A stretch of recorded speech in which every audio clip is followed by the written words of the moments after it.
Ok, entonces el día de hoy vamos a revisar el tema de hipoacusia asociada a problemas tanto vasculares como metabólicos, es decir, aquellas pérdidas auditivas que se relacionan a enfermedades como la hipertensión arterial sistémica, la diabetes mellitus y la dislipidemia. Este tema es coordinado por la doctora Nieves Ocaña. Entonces, a modo de introducción, les puse un breve recordatorio de los criterios diagnósticos de cada una de estas enfermedades. Esto es importante, obviamente, por un lado, para identificar a aquellos pacientes que tengan el diagnóstico, pero también para valorar si nuestro paciente está o no en control tanto metabólico como vascular. Entonces, vamos a empezar primero a revisar el tema de hipertensión arterial.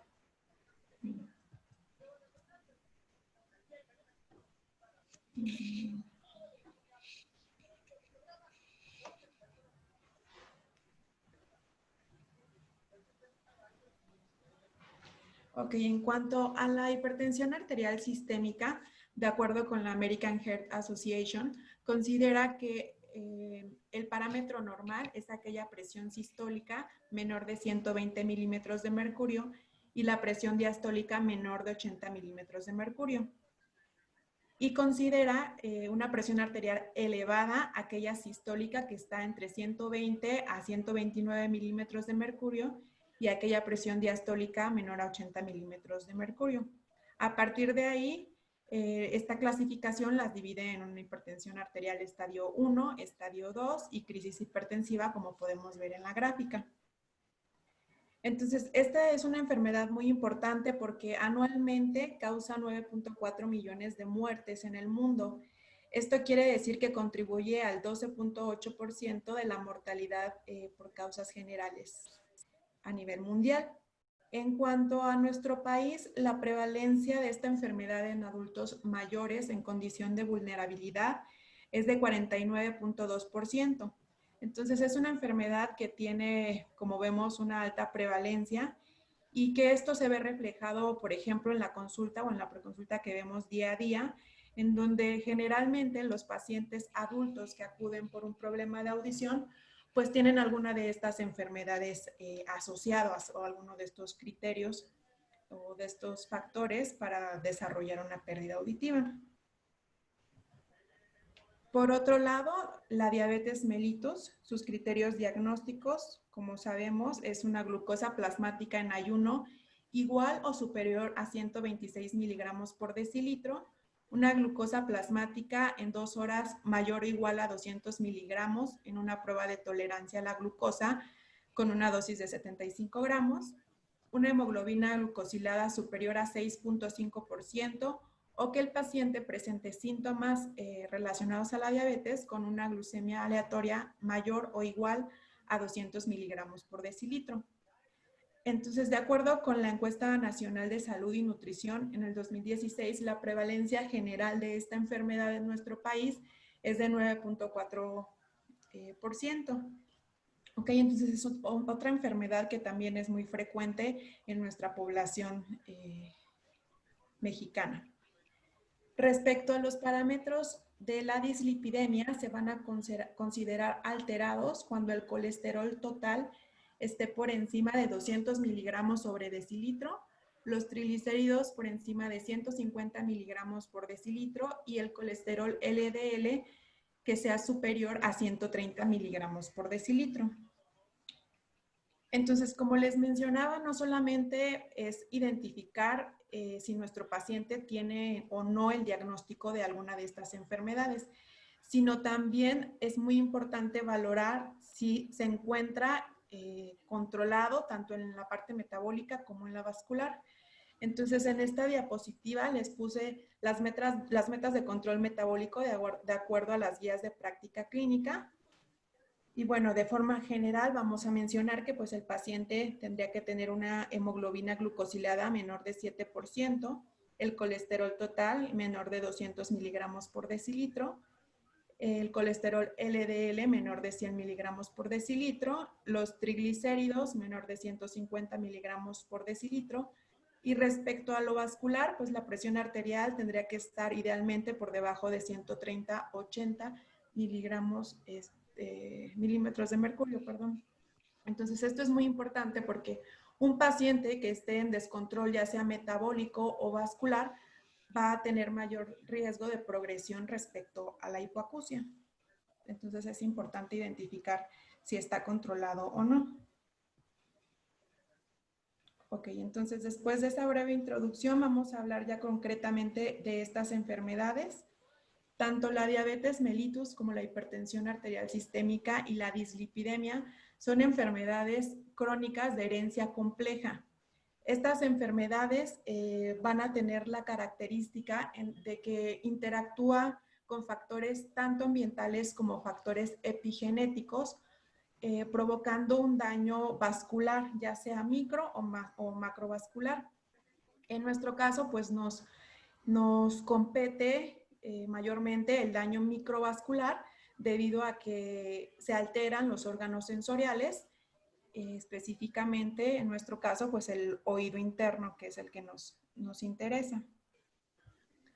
Entonces, la hipoacusia neurosensorial que aparece en estos pacientes se relaciona básicamente con una insuficiencia microcirculatoria que deriva de una oclusión a nivel vascular, ya sea por una embolia, un vasoespasmo o una hemorragia.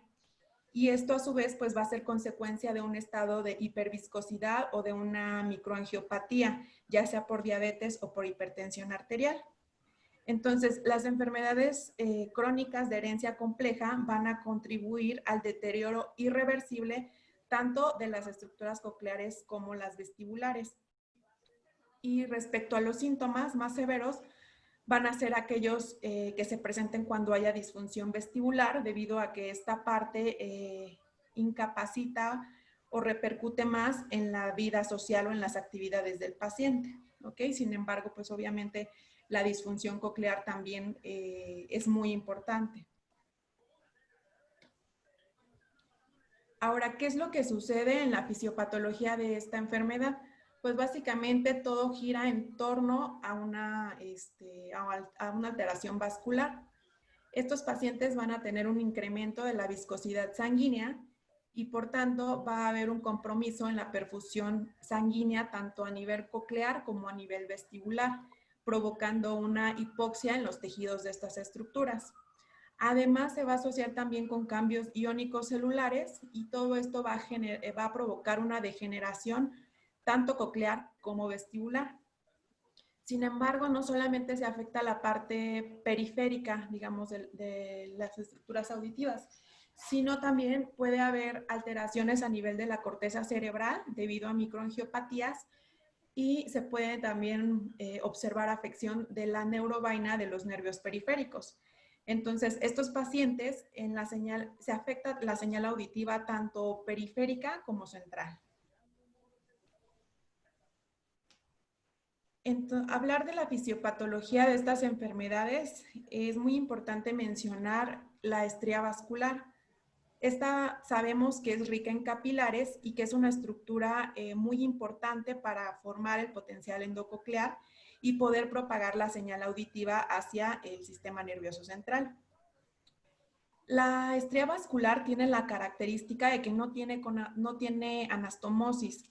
Entonces, esto es muy importante porque cuando se observa un compromiso del flujo sanguíneo provocado por un espasmo o una oclusión, esta estructura no va a tener, digamos, irrigación colateral que pueda compensar el daño. Y entonces, obviamente se establece la alteración. En el vértice de la estría, la red capilar es escasa en comparación con la base.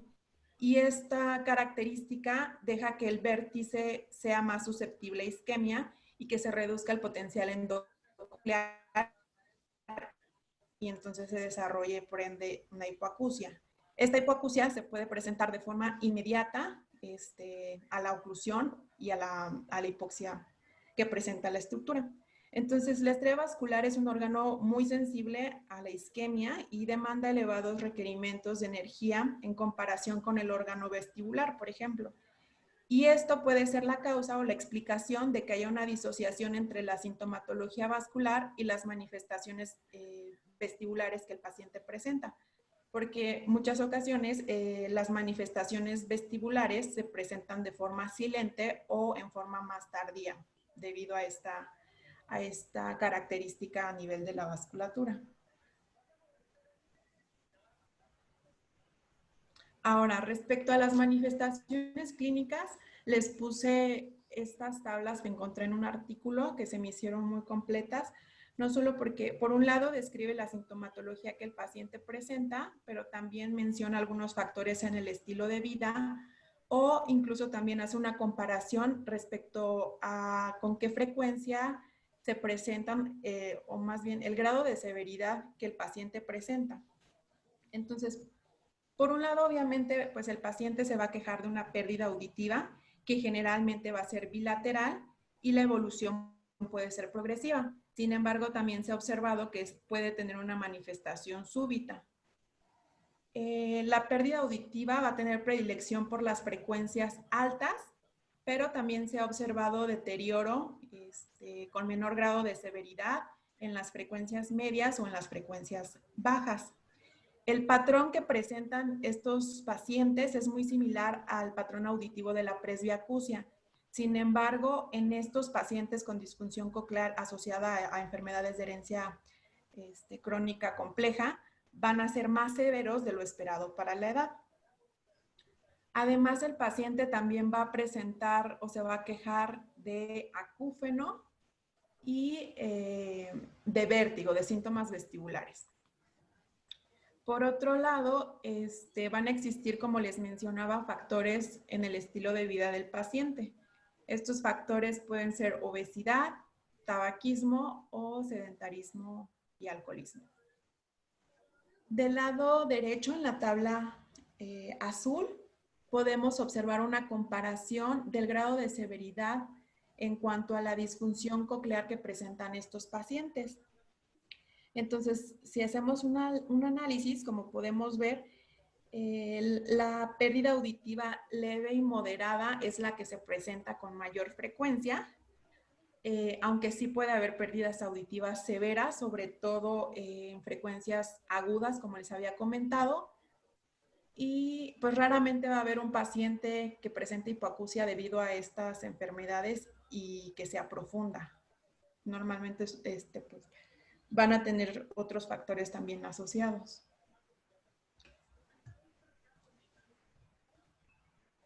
Ok. Entonces vamos a hablar específicamente de las alteraciones estructurales que se presentan en cada una de estas enfermedades.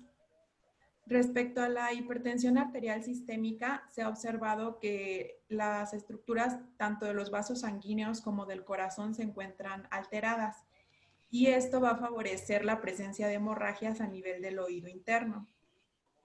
Además, se ha observado también que estos pacientes presentan un estado de hiperviscosidad sanguínea y, como les mencionaba previamente, hay degeneración de la estría vascular.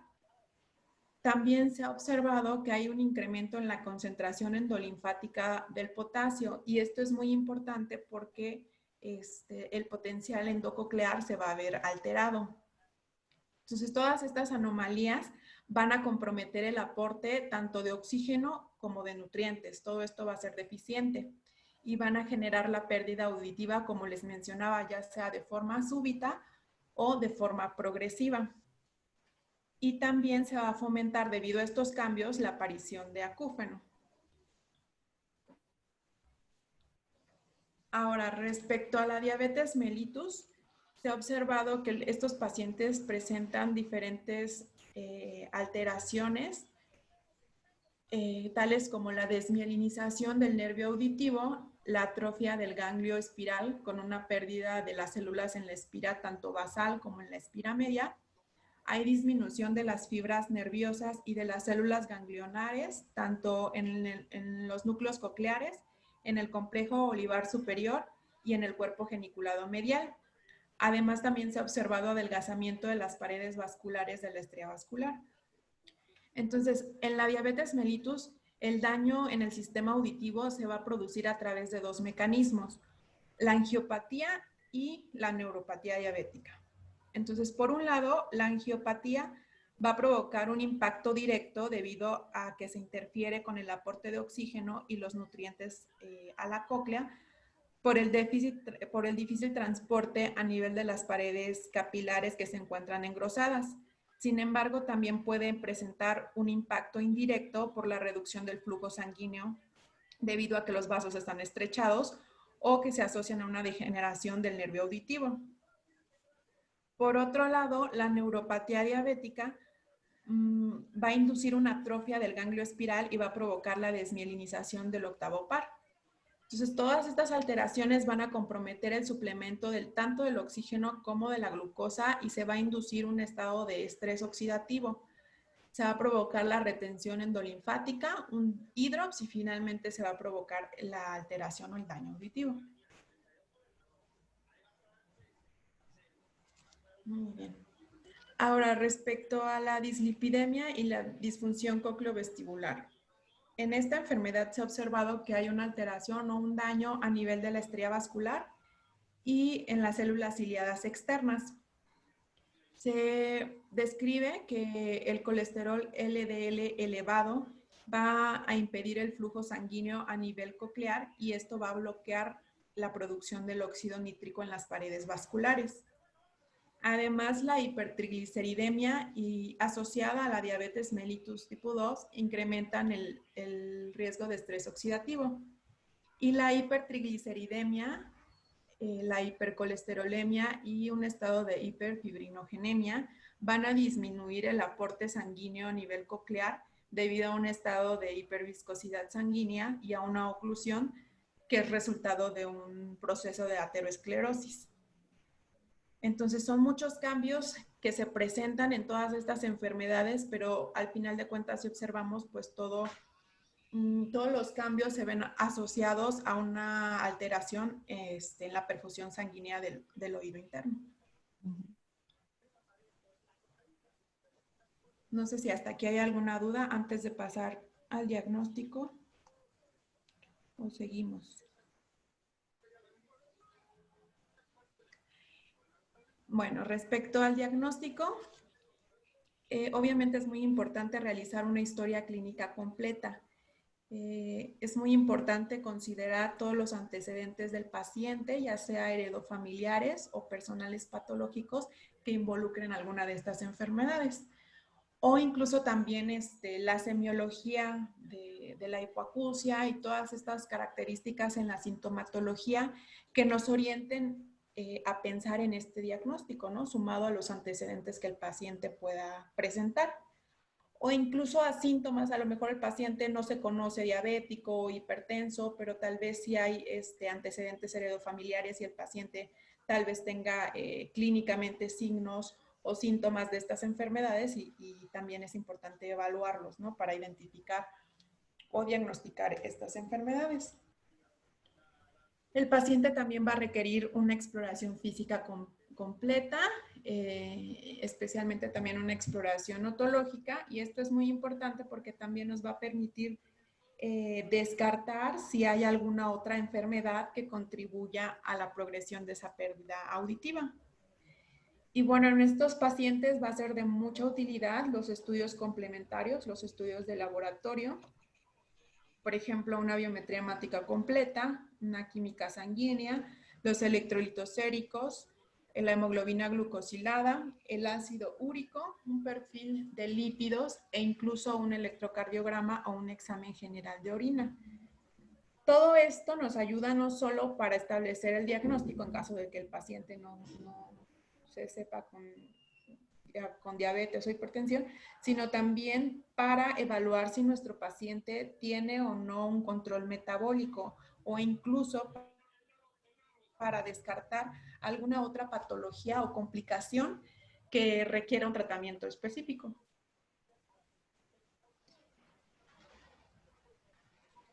Entonces, respecto a al diagnóstico a través de estudios,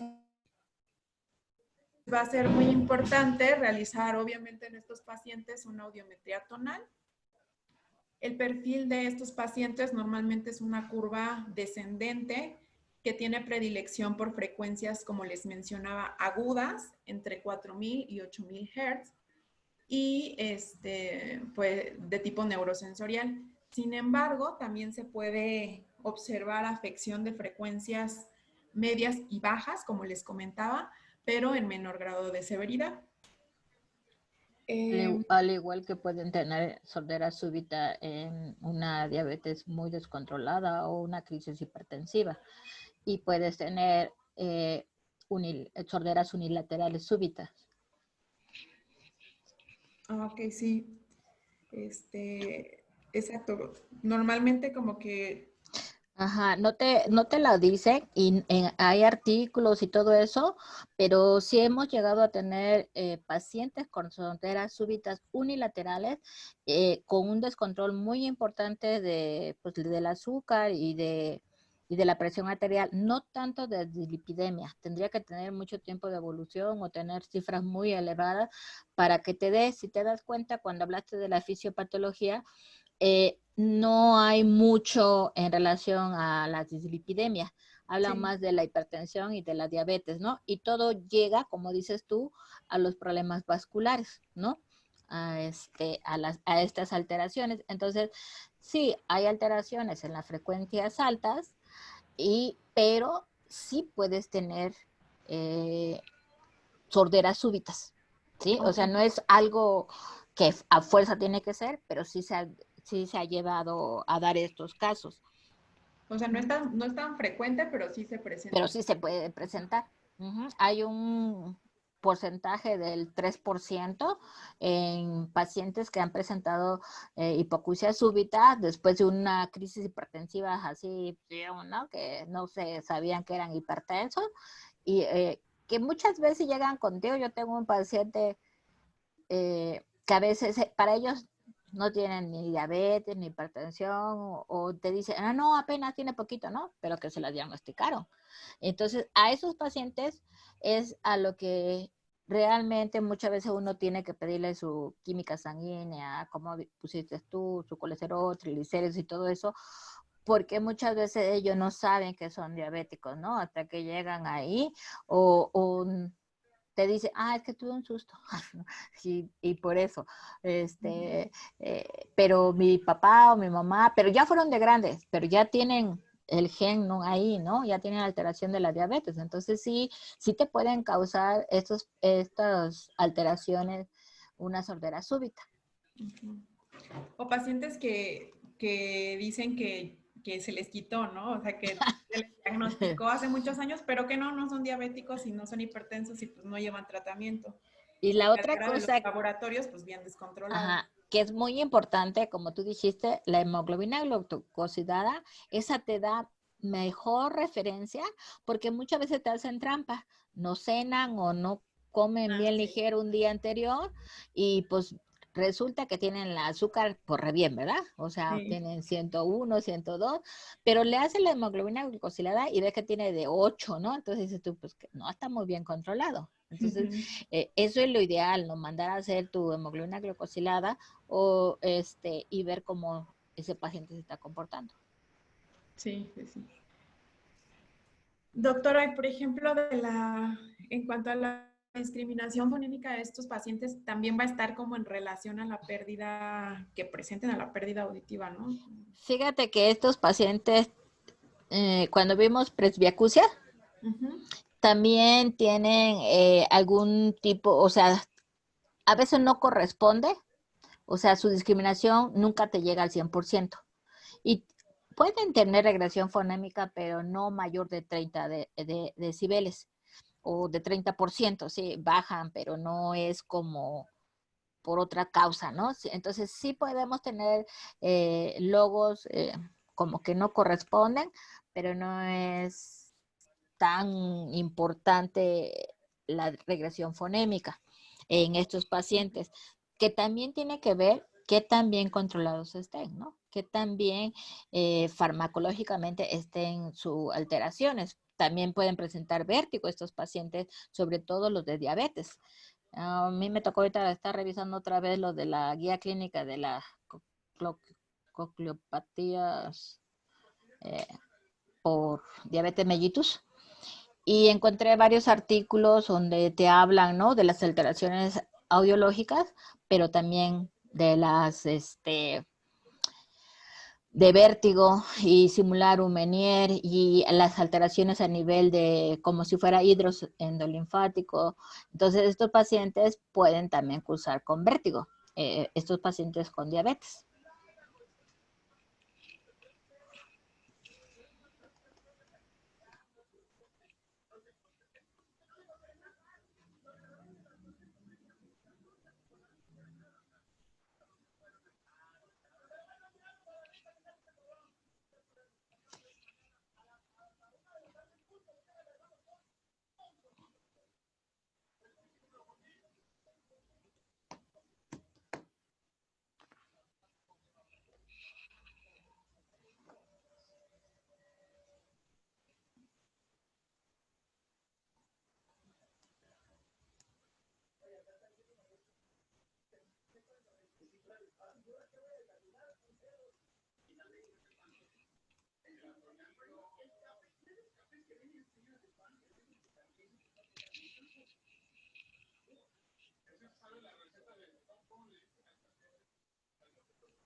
Doctora, creo que Zaida tuvo un problema. Ahorita se va a desconectar y volver a conectar. ¿Nosotros también? No, no, no. Nada más bueno, ella. nada más ella. Bueno. Uh-huh.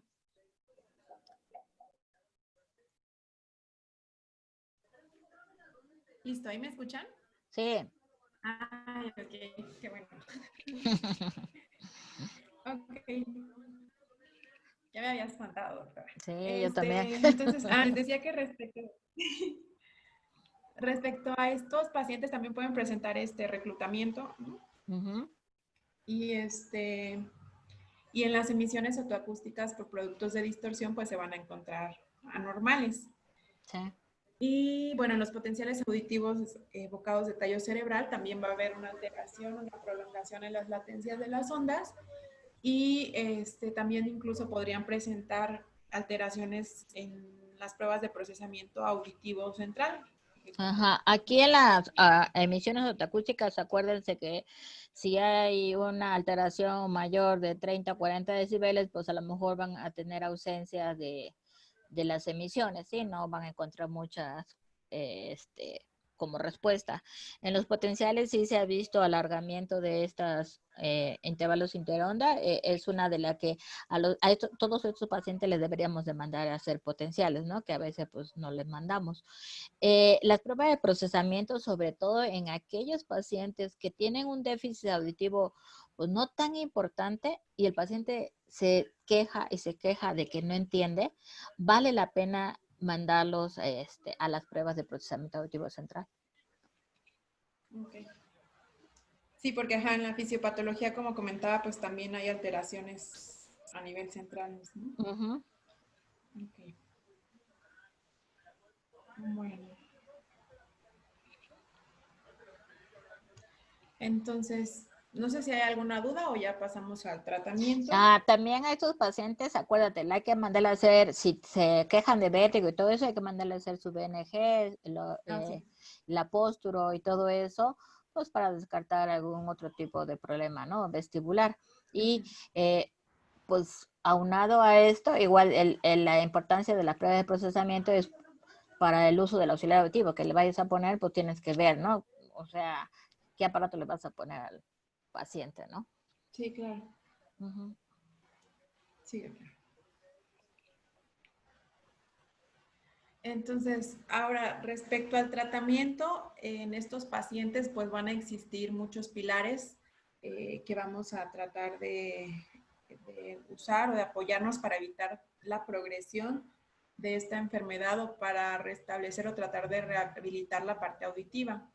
Entonces, el primer pilar de tratamiento, pues obviamente, como comentaba, es que el paciente esté controlado tanto en la parte vascular como en la parte metabólica. Entonces sabemos que existen pues diversos fármacos que les puse aquí en esta tabla. No es como el fin de escribir cada uno de ellos, pero bueno, solo recordar que o hacer hincapié que el paciente debe de tener el control, que debe de, pues, de tener sus revisiones mensuales y todo para lograr llevarlo a una meta terapéutica con ayuda de todos estos medicamentos o incluso con medidas higiénico-dietéticas de acuerdo al descontrol que presente. O incluso también pues tratar de eliminar factores en el estilo de vida, como mencionábamos, ¿no? Sobre todo, por ejemplo, tabaquismo, que podía contribuir a la pérdida o a la progresión de la pérdida auditiva.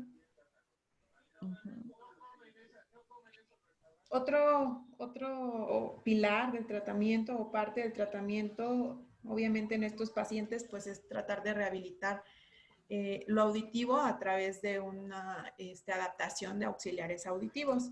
Entonces sabemos que existe una amplia gama de aparatos de auxiliares.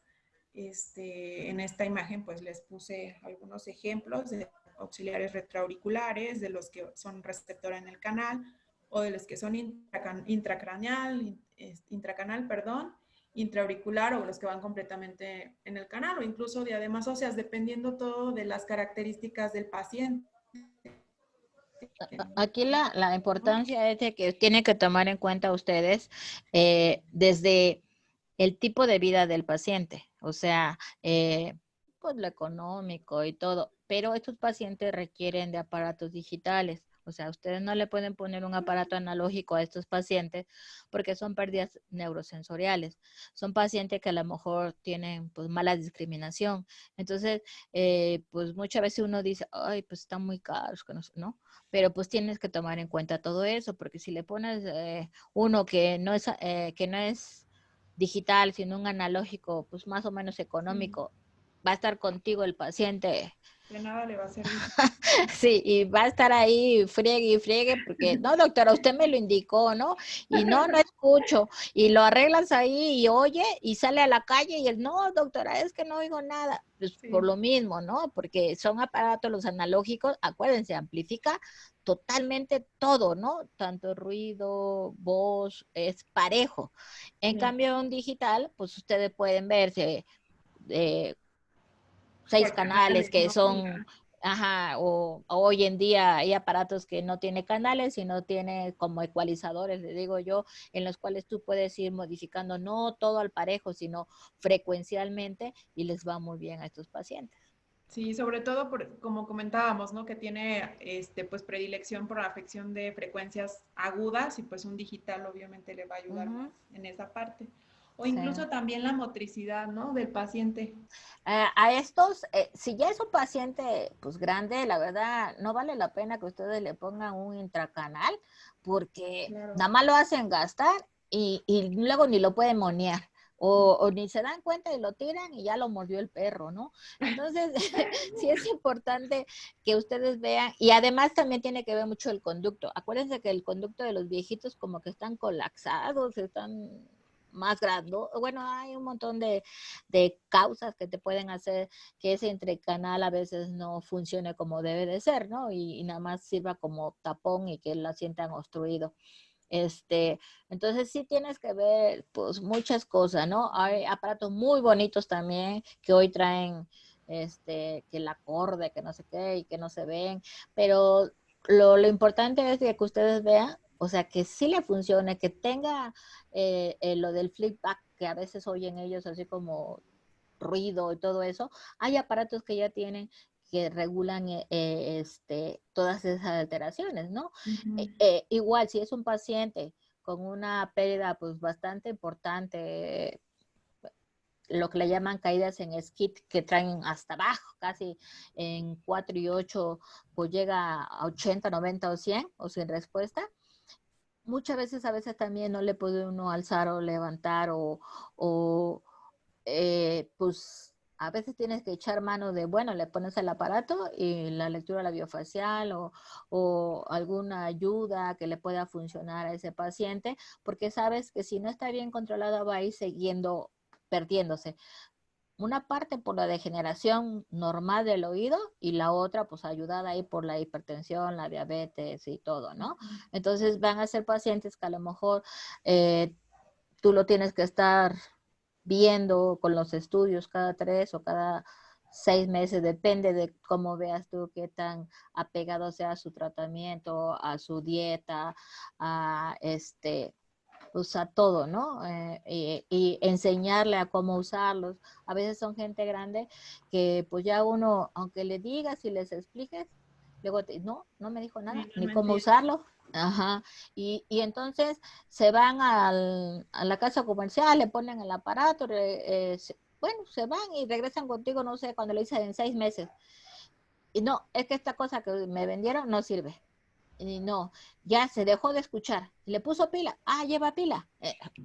Entonces, por eso es la importancia de que nosotros le tenemos que explicar cómo ponerle la pila, cómo quitarle la pila, cómo subir el volumen, o sea, todo lo que conlleva, aunque te tardes un poquito más, pero por lo general vas a ver que estos pacientes, o sea, sí tenemos gente joven, diabética, hipertensa, pero son más por arriba de 60 años, ¿no? Entonces ya tienen otras alteraciones aparte de Otros su... factores, ¿no? Ujú, La exacto. presbiacusia o si hay alguna alteración Sí. visual. Ujú, Es difícil. sí, exacto. Pues sí, más allá de lo estético, pues es que Que le obviamente sea lo funciona. funcional para el paciente, Sí, aunque el paciente, pues, ¿no? Quiera algo más sí, estético, pues ahí vas a encontrar, ¿no? Unas viejitas bien, así que no quiere que se le vea nada. Y yo siempre le digo, pues se tapa ahí, ¿no? Te deja crecer el pelo.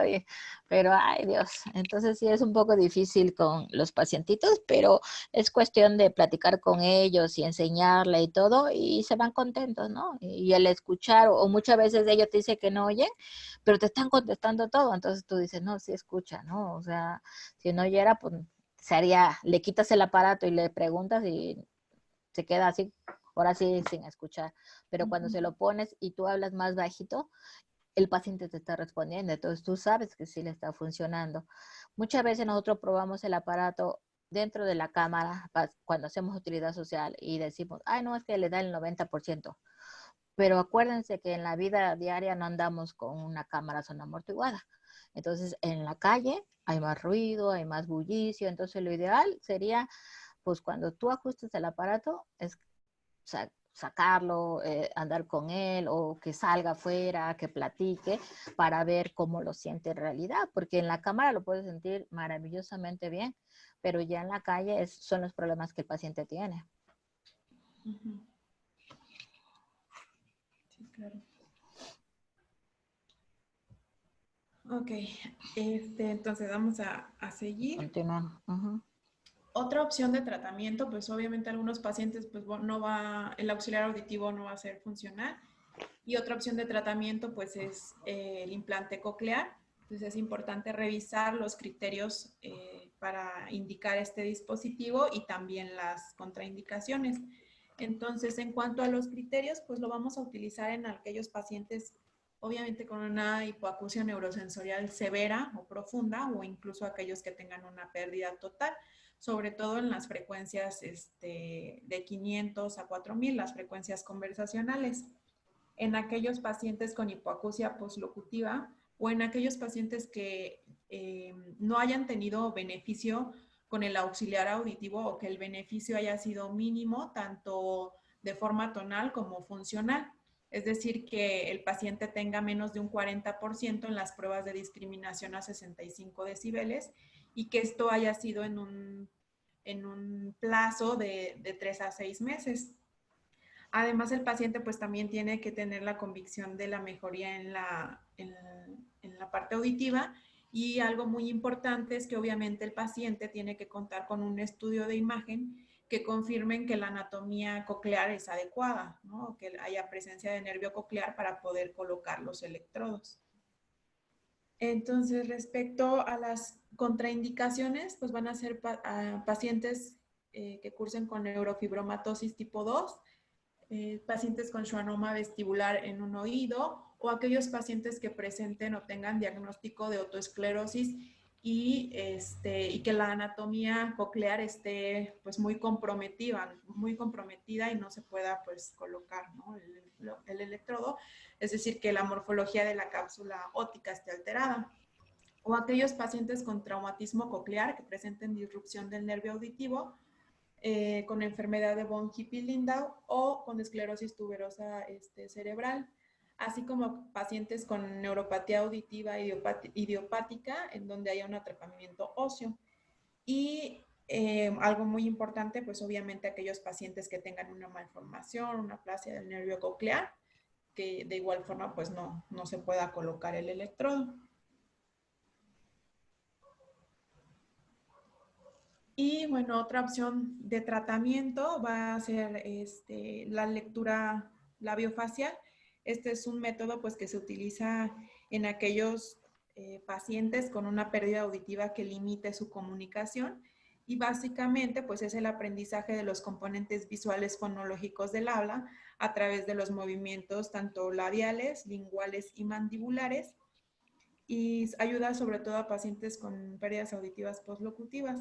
Sin embargo, también presenta limitaciones. Por ejemplo, pues sí es difícil aprender a leer los labios debido a que pues hay muchas formas las personas tienen diversas formas para emitir los fonemas, y eso a veces complica un poco la percepción visual de los pacientes hipoacúsicos. Sin embargo, pues obviamente aunado a otro método, por ejemplo el auxiliar, la lectura labiofacial, pues ayuda mucho al paciente para poder reintegrar o para poder rehabilitar sus competencias auditivas y poder integrar al paciente socialmente, sobre todo si tiene vida laboral, ¿no? Entonces es muy importante. Y eso es todo. Aquí el problema a veces de la lectura labiofacial, sobre todo en estos pacientes diabéticos, que acuérdate de la retinopatía diabética, y entonces pues su agudeza visual a veces no está, pues no es la adecuada, la idónea, o ya son pacientes grandes. A los pacientes adultos les cuesta mucho trabajo, no es igual que un niño, ¿no? O un adolescente que aprende muy rápido a leer los labios. Ellos a veces se llevan más de un año para aprender la lectura labiofacial. Depende también de la terapeuta que le toque. Hay unas que son muy hábiles y les enseñan muy bien, pero bueno, hay otras que como que llevan ya más de un año y pues el paciente se ve igual, ¿no? Entonces sí, depende de cada uno. Al igual, estos pacientes, si tuviesen problemas vestibulares, pues también la rehabilitación vestibular es importante en ellos. Ya va a depender de la sintomatología de cada paciente, ¿no? Y de su estado, como esté. A eso va a ir encaminado el tratamiento. Sí, dependiendo de qué es lo que tienen, ¿no? Hay pacientes que tienen las tres cosas, hay otros que nada más son diabéticos, otros tienen hipertensión y otros tienen diabetes, hipertensión, ¿no? Y dislipidemia, de muy larga evolución. Acuérdate que entre más largo de evolución tenga, es mayor el daño, ¿no? Las alteraciones que van teniendo a nivel coclear, a nivel hasta del nervio, del ganglio, o sea, como que no nada más es a nivel de sistema vascular, si no hay una buena perfusión y todo, pues va a haber alteraciones, ¿no? Sí. Okay. Muy bien. No sé si tienen alguna duda, pregunta o algo.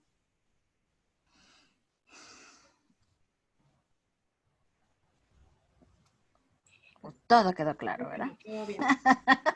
Están durmiendo. No es cierto. Bueno.